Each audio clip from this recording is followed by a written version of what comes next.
kegiatan-kegiatan itu menjadi sebuah pendidikan karakter Pancasila yang 6, karakter rahmatan lil alamin. Nah, nanti Bapak Ibu yang rahmatan lil alamin ini karena pedomannya belum turun ya, tapi nanti akan diinsersi, namanya disisipkan dalam sub elemen ya, dalam sub elemen P5 ya. Ini kalau yang sudah itu kan ada nilai subnilai tidak berlaku lagi ya, indikator. Yang baru itu akan diinsersi, disisipkan dalam sub elemen P5. Ini seperti ini. Saya akan buka lagi.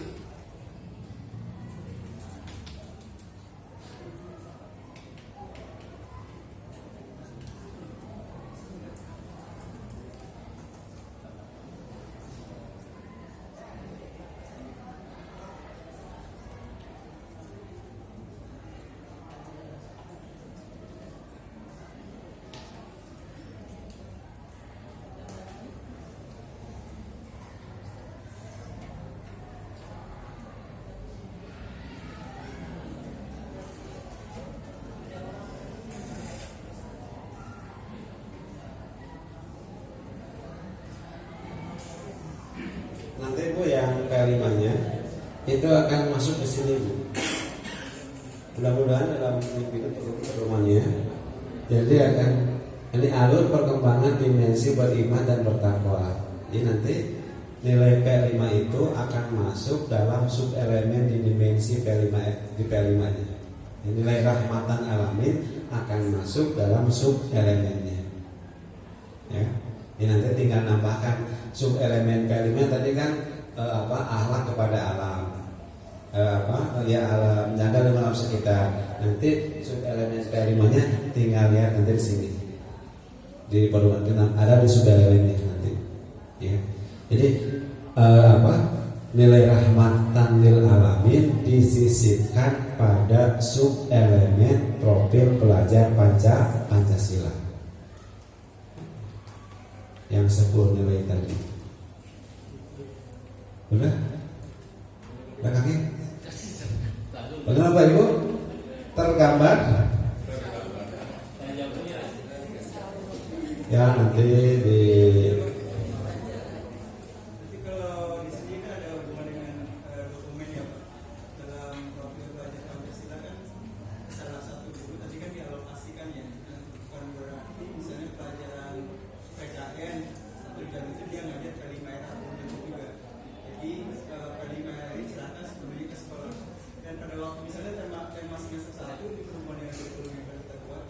semester 1 dengan tema misalnya Bhinneka Tunggal Ika dengan tim pengajar fasilitator dan apa tadi namanya timnya berbeda.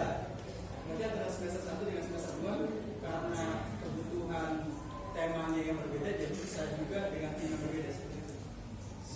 Kalau diupayakan 1 tahun dengan tim yang sama Pak, dengan tim yang sama. Kan nanti tidak berubah dalam jadwal disimpatika gitu, kerepotan gitu. Makanya diupayakan tim ini berlaku untuk 1 tahun. Gitu. Makanya matang-matang menentukan temanya. Matang-matang menentukan temanya. Iya. Kenapa? Tema boleh, ini semester 1 temanya berkelanjutan, tema kedua kebinekaan, sangat silakan. 1 tahun pokoknya antara 2 sampai 3 tema. Kalau yang semester yang boleh 3 tema, ya bisa juga 2 tema di semester 1, mungkin 1 tema di semester kedua, kan gitu. Ya mungkin lah 2 tema di semester kedua. Kenapa? Semester kedua ini sudah banyak liburnya, tergantungnya, kan gitu. Makanya itu sudah dihitung matang-matang Pak untuk MTS 2 sampai 3 tema itu. Tapi rata-rata ngambil temanya di kalau 3 itu 2 tema itu di semester pertama. Begitu Pak ya? Kayak tidak kakak saya lah kurikulum ganti tema body sebagainya gimana kan gitu ya. Pada prinsipnya boleh-boleh saja. Ya. berbeda. Iya, Sedangkan silakan. guru ini dia tidak masuk dalam garis Iya. kita. Makanya betul-betul dalam menentukan tema itu kepala sekolah berpikir gitu, yang kurikulum supaya tidak ada perubahan tengah jalan. Oh, menyekan melibatkan ya guru-guru yang tadi yang dialihkan ZP-nya.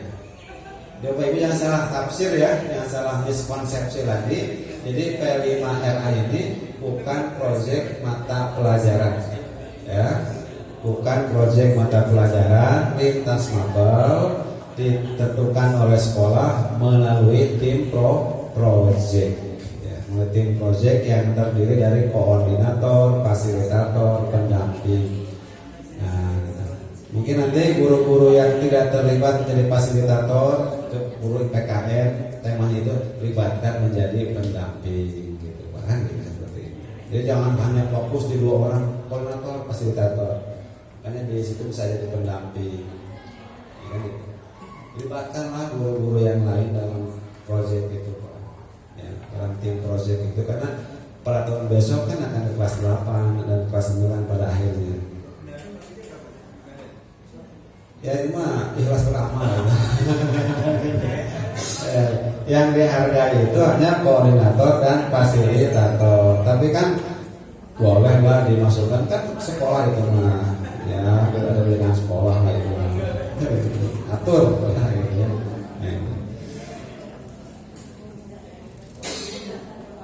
Oke Bapak Ibu, saya cukup sekian mungkin. Nanti bisa ditindaklanjuti di momen yang lain. Ini paling tidak dari P5 ini ada gambaran Bapak sekalian, ya. Segera untuk tim proyeknya, segera jadwalnya harus seperti apa, ya kan? Jadi 216 JP ini mangga dialokasikan untuk 2 sampai 3 proyek diatur. Fleksibel Bapak Ibu, fleksibel, ya. Dalam jadwalnya. Mohon maaf Bapak Ibu, terima kasih. Assalamualaikum warahmatullahi wabarakatuh.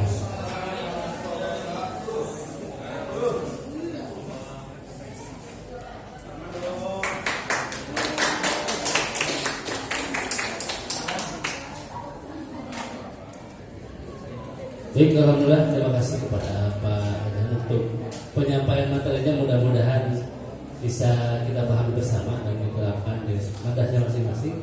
Baik Bapak Ibu, untuk agenda selanjutnya diberikan waktu untuk isomat, istirahat, sholat. Oh nyambung, langsung nyambung.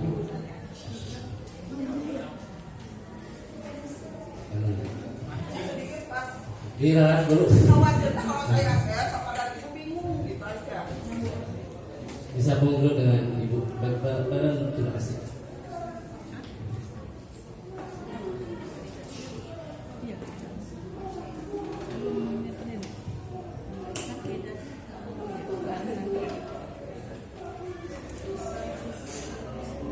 Baik Bapak dan Ibu, Assalamualaikum warahmatullahi wabarakatuh. Sebenarnya dari workshop hari ini, mohon maaf saya ngasih pengantar karena pengennya cepat-cepat kan ya Bapak dan Ibu. Itu adalah di akhir goalnya itu adalah menyusun kurikulum madrasah, ya kan? Terutama bagian kurikulum. Terutama di sini yaitu dikarenakan kurikulum madrasah itu untuk tahun ajaran 2024-2025 itu adalah hal yang baru, ya. Kalau misalnya kata SD Bapak dan Ibu kan masih bisa menggunakan yang tahun kemarin, gitu kan. Nah untuk hal itu saya memberikan gambaran saja ketika Bapak dan Ibu nanti akan mengembangkan kurikulum di madrasah itu kan bukan berdiri sendiri di bagian kurikulum aja, tetapi dia adalah stakeholder yang memang semuanya itu harus merangkul yang ada di madrasah Bapak dan Ibu. Karena semua kegiatannya akan berlangsung selama 1 tahun itu adalah kegiatan madrasah, bukan kegiatan hanya bagian orang kurikulum saja, gitu ya. Untuk hal itu kemarin itu ada pemberitahuan atau surat dari provinsi itu dengan sistematika yang sudah ditentukan, walaupun ini sebenarnya saya sendiri tidak setuju Bapak dan Ibu. Karena apa yang namanya merdeka kan kita pun harus merdeka ke dalam penyusunan kurikulum madrasah. Tetapi ini mungkin tujuannya dari provinsi itu untuk mempermudah, bukan untuk menyamaratakan. Ya. Kemudian di dalam kurikulum madrasah di sini yaitu untuk memudahkannya itu memang mudah karena ada kombayanya itu digabung antara kurikulum merdeka dengan kurikulum madrasah. Ya. Saya hanya memberi contoh saja, kalau diperlukan mangga saya share, kalau misalnya tidak diperlukan alhamdulillah, kecuali binaan saya karena harus benar binaan saya. Ada dua untuk di wilayah Cibinong, Pak Sahril sama Bu Haji Sumiati.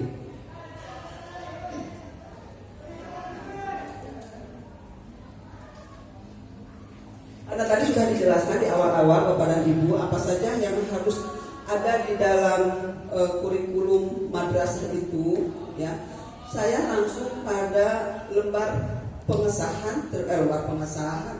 lembar covernya. Kalau ini kan mangga ini mah sudah membuat dengan Canva, ya. Bapak dan Ibu, ini contoh pengesahannya. Kemudian ini ada kekeliruannya. Nah ini, jadi kalau kemarin itu kan logonya di tengah-tengah, kalau sekarang logonya di atas, ya. Kemudian di sini contoh berikutnya yang keliru. Nah, karena kita kan madrasah dikelola oleh masyarakat. Jadi di sini bukan Kementerian Agama Republik Indonesia, tapi yayasan bla bla bla bla, gitu ya. Karena Bapak dan Ibu kan namanya di yayasan.